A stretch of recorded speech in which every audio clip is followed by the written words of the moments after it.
The Petworth campus of Center City Public Charter Schools in Washington, D.C. is a diverse school.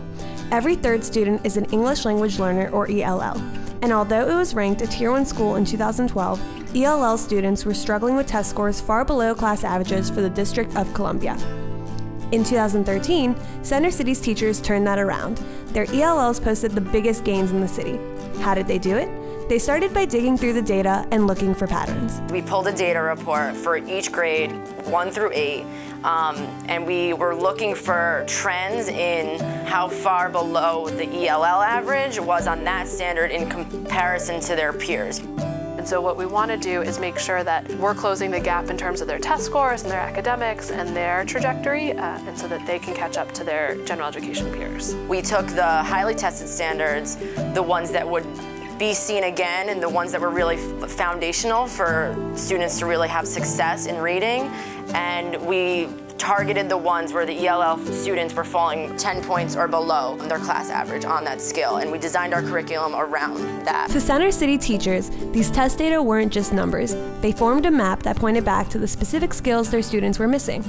With that information, the school created the ESL After the Bell program, time after school where students could focus on building skills in small groups. To be effective, they knew they had to get parents and students engaged in the process. I take a lot of their data and look at where we're struggling, but also where our strengths are, and I always share that with the kids so that they have ownership of their data. Parents engage in some goal setting with their teacher and for their child, and we find that that has a much more meaningful impact on a student's academic trajectory rather than just, oh, you need to bring your B up to an A. Center City recognized that data by itself can be intimidating, and sending home a report card isn't the same as empowering families. For you or I to look at like RL 5.6 is not, it's like, okay, what does that even mean, you know?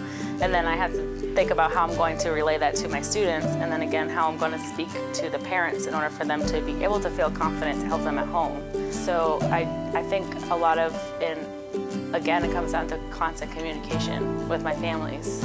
I'm always outside of dismissal, I'm always seeing the parents, talking to them, and kind of giving them like some non-threatening ways and ideas of how to help them at home with certain skills.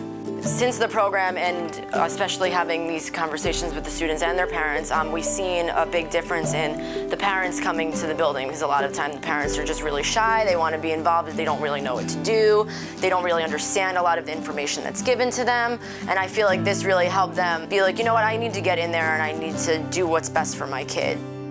On last year's state test, Center City's English language learners posted 30% gains in English and math, an achievement built on the hard work of teachers, staff, and especially students. We tell our kids every day, without fail, how amazing they are and how hard they're working and how incredible their growth is. And we tell our parents every day how amazing their kids are and how hard they're working and how incredible their growth is. I don't know if they fully grasp the extent of the growth that they saw, because a lot of what they didn't see it as work. When like me and my teachers sit and talk, when we're done talking and I go home and my parents ask what I did today, I tell them the conversations we have and how good I'm doing in school, and they're happy, and I just like making them happy.